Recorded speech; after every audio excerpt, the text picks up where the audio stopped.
The Last Free Man. Chapter 8. The Architect of Control. For a moment, the world freezes. Director Evelyn Vale stands motionless, her sharp, calculated gaze locked on me. She doesn't look surprised.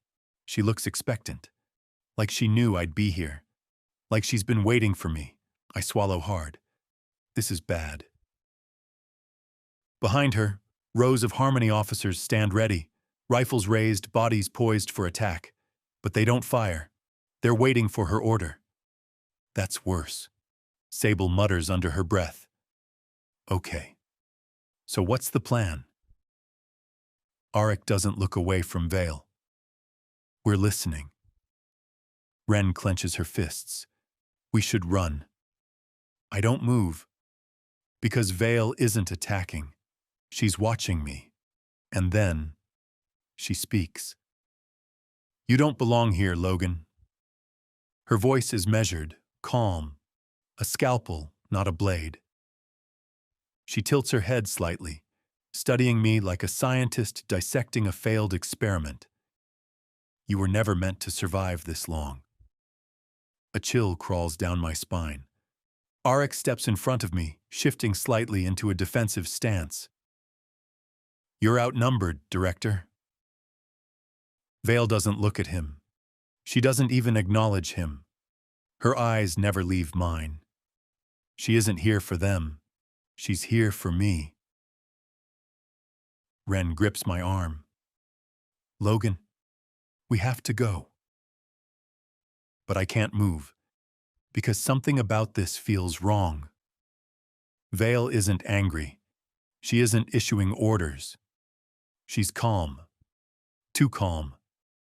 Like she knows something we don't. And then she smiles. Just slightly. Just enough to chill me to my core.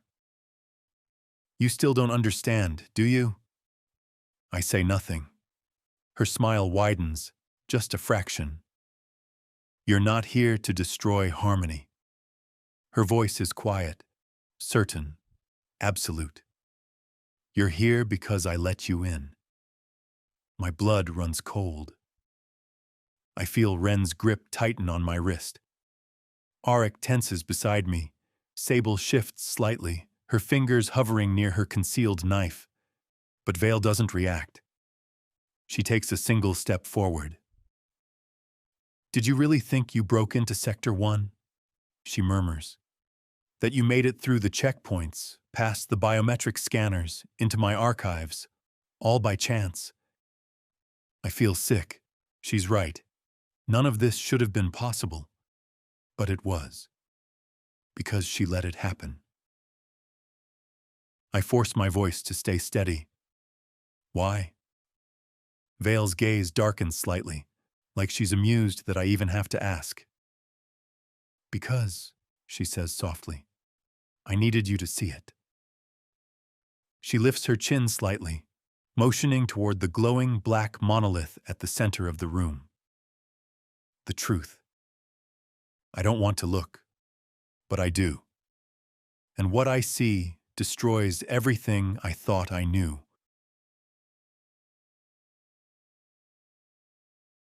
The monolith pulses, lines of raw data shifting, unraveling.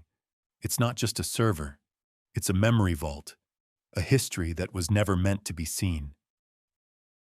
I feel Ren stiffen beside me. Arik lets out a low curse. Sable just whistles softly. Well, that's different. My hands curl into fists, because I know these images. They flicker across the monolith in rapid succession, distorted faces, voices, memories, people. Thousands of them. Trapped in the system. Not erased, not executed, reprogrammed. Arik exhales sharply. What the hell is this? Vale's voice is calm, unshaken. Echo. My throat goes dry. We'd seen that name before, in the files, in the disappearances, but we never knew what it meant. Until now. This is what harmony was built on. Vale continues, stepping closer to the monolith. Not control, not peace, continuity. I force myself to breathe. You reprogram people. Her gaze flicks to me. Not people, assets.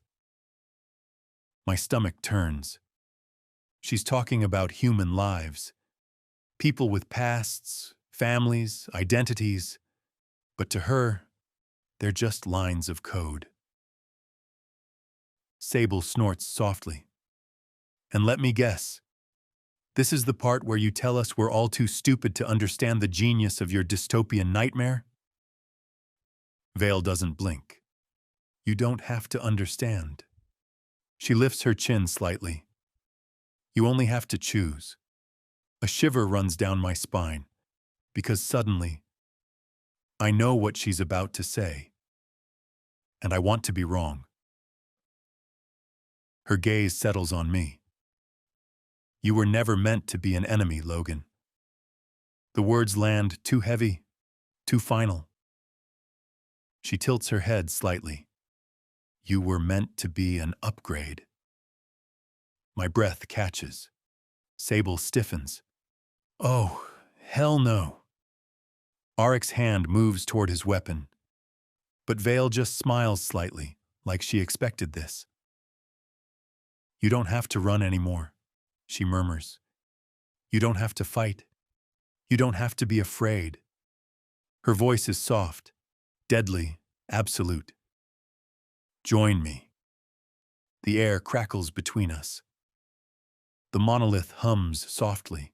The trapped memories pulse like ghosts in the machine.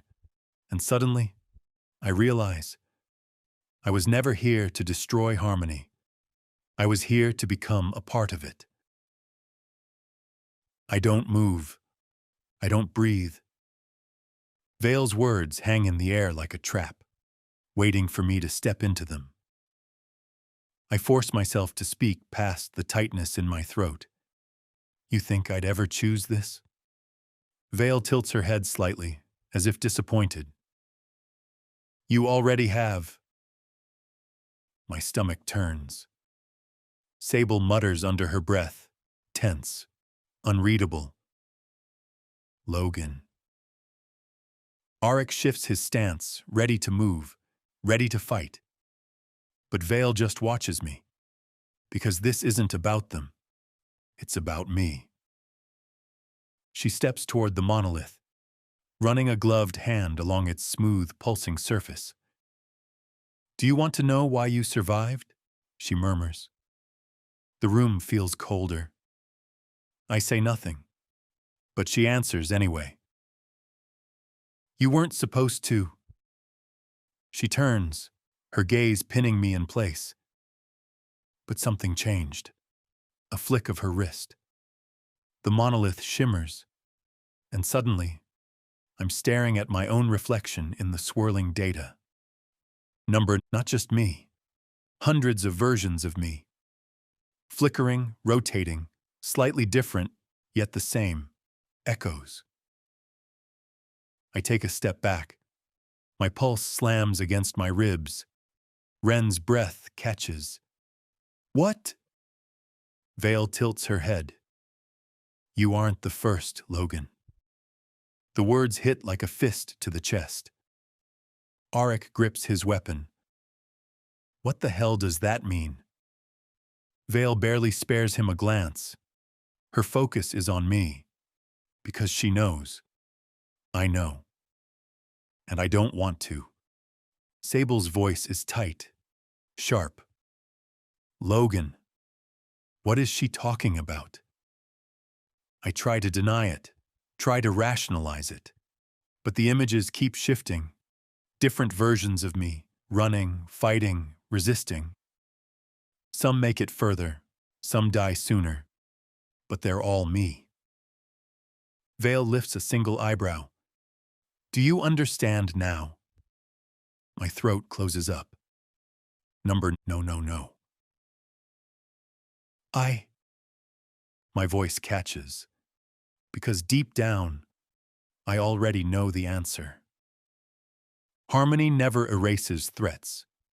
It repurposes them. And I'm just another iteration, a glitch in the system. Sable takes a slow step back.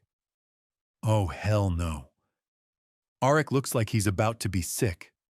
Ren looks at me like she doesn't know me anymore. Maybe because I don't know myself. Vale watches the horror sink in. Then she speaks. You can't fight this, Logan. I meet her eyes. My reflection warps in the monolith behind her. 1,000 versions of me staring back. And suddenly, I don't know if I'm the first or just the next. The transport moved through the pristine avenues of Neo-Eden with eerie silence.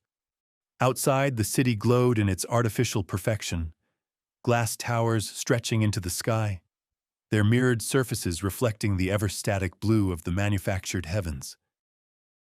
The world passed by in orderly synchrony, but beneath the controlled harmony of the surface, something darker stirred. I gripped the edges of my seat, my fingers pressing into the smooth surface. Every bump, every shift of the vehicle felt like an omen.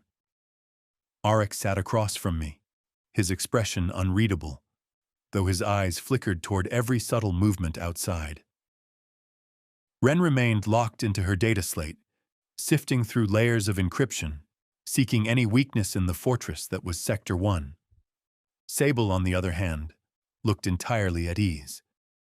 Relax, Professor, she murmured, arms crossed behind her head as she leaned against the transport wall. You'll give yourself a stroke. I shot her a look. I'm not exactly trained for this. She smirked.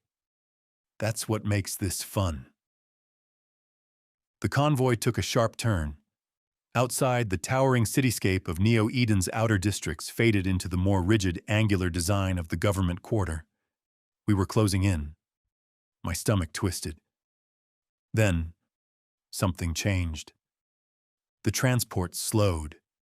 Just a fraction, but noticeable. Arik's posture straightened. Ren's fingers stopped moving. Sable opened her eyes. What is it? I whispered. Arik's gaze was locked on the internal display panel above the door. A security notice flashed in red. Checkpoint override. Unauthorized scan initiated. Ren cursed under her breath. They're running an unscheduled biometric sweep. I inhaled sharply. Is that normal? Arik's jaw tightened. No. My pulse spiked. If Harmony was scanning this transport, it meant they suspected something. Or worse, they knew something. The transport came to a complete stop. Sable sat up. Okay, maybe this isn't so fun. The intercom crackled. Transport 3, remain in position. External clearance check in progress. We all went rigid. Arik reached for the side panel and tapped into the security interface. A live feed flickered onto the display. A checkpoint barricade ahead, flanked by enforcers in sleek black armor. Their visors glowed faintly with Harmony's signature blue tint. But that wasn't the problem. The problem was the two officers walking toward the transport, compliance scanners in hand. If they scanned us, the forged identities wouldn't hold. We need a plan, I said, my voice lower than I intended. Ren's fingers flew over her slate. I can try to overwrite the scan sequence, but it'll take a minute. Arik wasn't waiting. He moved toward the supply cabinet, pulling out a syringe filled with clear liquid. What the hell is that? I asked. Protocol sedative, he replied. Standard issue for medical personnel. Put someone under in less than 10 seconds. My stomach twisted. You're planning to knock them out? He met my gaze. Unless you've got a better idea. Before I could respond, the transport door hissed open. Two enforcers stepped inside. They scanned the space in precise robotic movements. Their biometric scanners hovered just inches from my face. I forced myself to breathe evenly. Then one of them turned to Ren. Identification confirmation. Ren barely hesitated. Medical technician Arya Cade, clearance level 3, designated shift rotation for bioscreen processing. The enforcer held up the scanner. Time slowed. Then, a soft beep. Access verified. I nearly collapsed from relief. The second enforcer turned toward Arik. And you? Arik didn't move. He simply lifted the syringe, rolling it between his fingers. I was about to administer a pre-screening dose, he said smoothly. Would you like to verify the sedative yourself? The enforcer hesitated. That was the mistake. In a blur of motion, Arik lunged. The syringe plunged into the officer's neck. A split second later, the second enforcer reached for his weapon. Sable was faster. She slammed her fist into his throat, twisting his arm and forcing the compliance scanner from his grip. He staggered, choking, before Arik finished the job with a well-placed strike to the base of the skull. Both enforcers collapsed to the floor. The whole encounter lasted less than 3 seconds.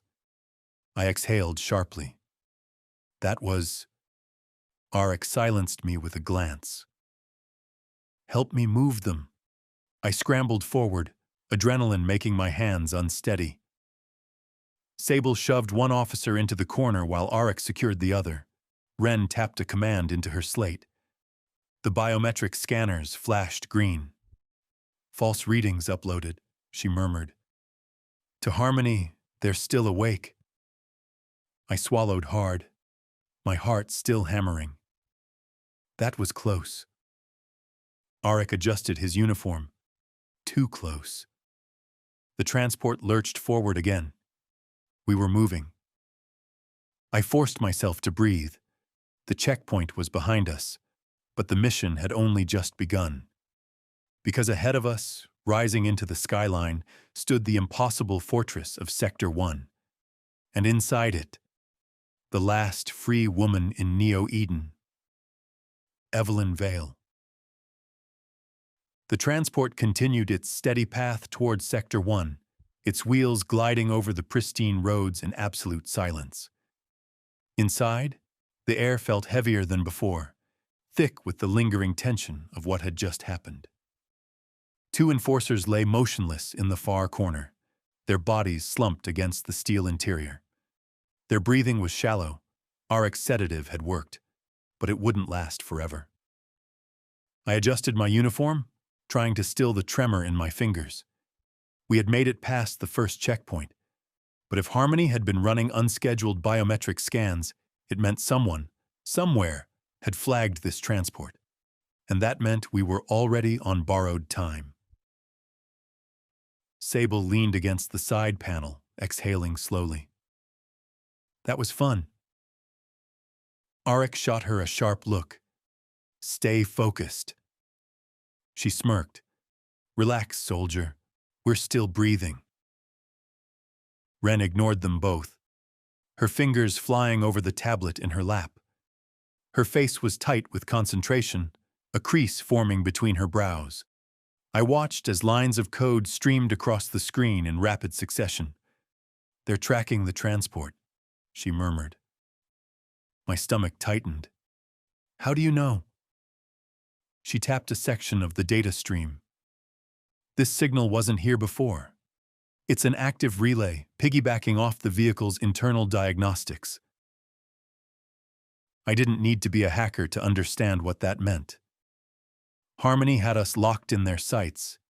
If they weren't already suspicious, they would be soon. How do we disable it? I asked. Ren bit her lip. We don't. That wasn't the answer I wanted. Arik crossed his arms. Explain. She exhaled, shifting slightly so the screen faced us. If we cut the signal completely, they'll know something is wrong. Right now, it's just a passive feed, monitoring but not alerting. The moment we sever it, Harmony will assume the worst. So what do we do? I pressed. She tapped another command. We redirect it. Arik raised a brow. To where? Ren hesitated. That depends. How much do you like explosions? Sable grinned. Now we're talking. I swallowed hard. I feel like I should be concerned. Ren ignored me, her focus on the code. There's a maintenance convoy running on a parallel route to ours, about 2 blocks away. If I reroute the signal through their diagnostic system, Harmony will think they are the ones out of sync. Arik nodded. And when they send enforcers to check it out? Sable stretched her arms. Boom. I winced. Can we not blow up an innocent transport? Ren shook her head. It's an automated unit, no crew on board, just supply drones. If we overload their power core remotely, it'll cause a controlled systems failure. Just enough of a boom to make Harmony look the other way. Arik considered it. How long do we have? 3 minutes, she said. Maybe less. I exhaled, my pulse quickening. We didn't have time to argue. Harmony was already looking for us. This was our best shot at buying time. Arik nodded. Do it. Ren's fingers worked in a blur. The transport rumbled beneath us, the cityscape shifting into sharper, more angular architecture. We were entering the heart of Sector 1. Everything here was cleaner, colder. No stray details, no chaos. This was the center of order, where Harmony's most powerful figures resided, where Evelyn Vale was imprisoned. A soft beep echoed from Ren's tablet. She sat back, exhaling sharply. Redirect complete. A second later, an alert flashed across the transport's internal display. Critical malfunction detected. Maintenance Unit M4790 dispatching response team. Arik glanced at Ren. You sure this will work? She didn't look up. Guess we'll find out. Less than 30 seconds later, the world shook. A distant explosion rumbled through the city, muted but undeniable. Outside the transport's tinted windows, I saw a plume of smoke rising into the artificial blue sky. The convoy didn't stop, but the security dispatch ahead did. Through the front panel, I could see Harmony enforcers scrambling, their focus shifting toward the blast site. Orders were shouted through concealed comms. Drones veered off course, redirecting toward the disturbance. A single phrase blinked across the transport's security panel. Sector 1. Entry clearance approved. I let out a breath I didn't realize I'd been holding. Arik shifted slightly. Looks like it worked? Sable smirked. Told you, a little chaos never hurts. I wasn't sure if I agreed, but it didn't matter. We were inside now. The final barrier had fallen. The citadel of Harmony loomed ahead, its gleaming steel facade reflecting the controlled perfection of the world Evelyn Vale had once built. And at its core, somewhere deep in its foundations, was the woman who had been erased. We were coming for her, and Harmony had no idea. That's it for this chapter of The Last Free Man. If you're enjoying the story and want to see what happens next, don't forget to hit that like button. It really helps get this audiobook out to more people. New chapters drop every week, so make sure you're subscribed and have notifications turned on. You won't want to miss what's coming next. I'd love to hear your thoughts. Drop a comment below and let me know what you think of the story so far. And if you know someone who would love this world, share this video with them. The Resistance needs all the help it can get.